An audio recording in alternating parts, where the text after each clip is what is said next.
Приветствую вас, дорогие друзья! Вы на канале Реалистик PES. Зима, а это значит, что пришло время поговорить о потенциальных даунгрейдах и апгрейдах футболистов по итогам первой половины сезона в eFootball 2022. Только вся проблема в том, что на данный момент все еще eFootball не располагает полноценной базой данных, а поэтому о потенциальных даунгрейдах мы поговорим в рамках базы данных из PES Mobile, то есть будем основываться на рейтингах, которые представлены в мобильной версии PES. Ну, поскольку они сходятся с тем, что мы имеем в eFootball, хоть и не со всеми игроками, но так или иначе, можно считать, что это касается и eFootball тоже. И как только у eFootball появится полноценная база, такие же рейтинги мы увидим и в полной игре. Ну и в рамках сегодняшнего ролика поговорим про потенциальные даунгрейды, кто наиграл на понижение рейтинга по итогам первой половины сезона. В комментариях под этим роликом я буду ждать ваше мнение на этот счет, кто по вашему мнению заслужил понижение рейтинга, а кто наоборот повышение. Ну и помимо комментариев, не забывайте поддерживать данный ролик своей активностью в виде лайков, что на самом деле тоже немаловажно, поскольку именно ваша активность помогает продвижению канала в столь непростое время. Ну а если вы находитесь здесь впервые, то конечно же подписывайтесь и прожимайте колокольчик для уведомлений. Ну а мы приступаем.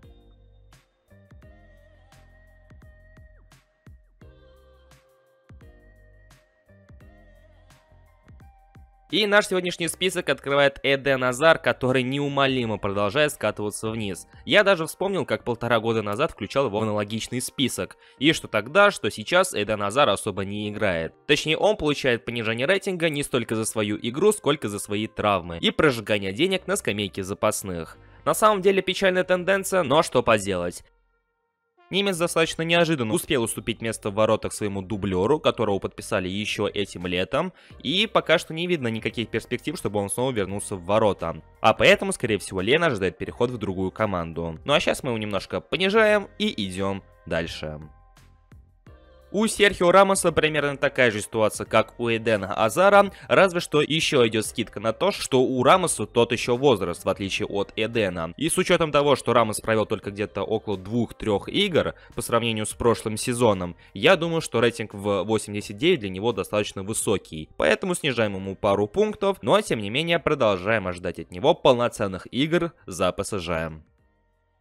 Алекс Телеш один из лучших игроков на своей позиции, правда. Однако переход в МЮ немножко подпортил его игровое время, потому что именно с приходом португальца на новом уровне заиграл Люк Шоу. И такого Люк Шоу на самом деле очень трудно усадить на лавку, и поэтому большую часть времени португалец проводит в запасе. Когда он выходит на поле, картина не портит, но всяко уступает Шоу по уровню игры.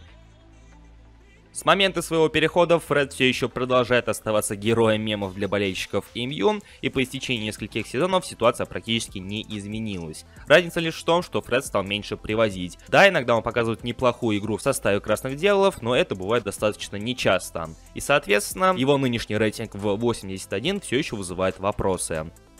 Стоит ли говорить, что карьера Мауро Икарди медленно, но верно идет под откос? Виной тому многочисленные скандалы, которые преследуют аргентинца, и последний из них это скандал с собственной женой. И получается, что на фоне всего этого Икарди как-то немного не до футбола, и поэтому большую часть времени в ПСЖ он сидит именно на скамейке. Так что рейтинг 83 для нынешнего Икарди слишком высокий, поэтому пару пунктов мы отсюда заберем.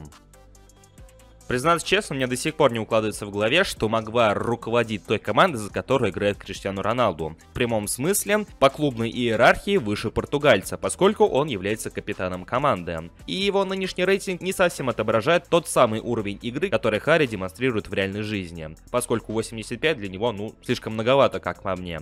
Да и нынешнее положение Манчестер Юнайтеда как нельзя лучше подтверждает. Следующим счастливчиком, которого мы отнимем пару-тройку пунктов, становится Антони Марсиаль, который с каждым годом играет все хуже и менее результативнее. В частности, в текущем сезоне нападающий провел около 10 матчей во всех турнирах, где забил только 1 мяч. Но поскольку у Марсиаля полно конкурентов в виде того же Роналду, Решфорда, Санчо и других, француз остается где-то на задворках манчестерской команды. Я более чем уверен, что я огребу за данный выбор, и поэтому у Лионеля Месси я сниму лишь 1 пункт. Ну серьезно, перейдя в Лигу 1, особой результативностью аргентинец не отличается ни в плане голевых, ни в плане самих голов. И соответственно, для чего его брали? Ну и список даунгрейднутых игроков, по моему мнению, закрывает Жерар Пике, который нынешними результатами в Барселоне наиграл на понижение рейтинга. 85 для него после такого сезона многовато, как по мне, не считаете? Поэтому снимем у него 2 пункта, и 83 для Жерара Пике будет вполне достаточно, я думаю.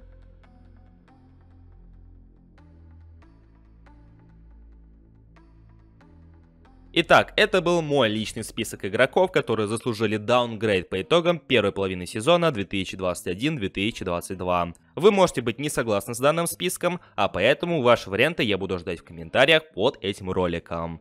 Также в комментариях пишите, кто еще из игроков заслужил даунгрейд по вашему мнению, возможно, я кого-то забыл. Ну и уже вскоре выйдет следующий ролик из этой же рубрики, только про апгрейды. Помимо комментариев, не забывайте поддерживать данный ролик своими лайками, поскольку это также немаловажно. Если же вы на этом канале впервые, то, конечно же, подписывайтесь и прожимайте колокольчик, который находится рядом, чтобы получить уведомления о выходе новых роликов на этом канале. Я же, в свою очередь, всех благодарю за просмотр и желаю вам всем удачи. До скорых встреч, друзья!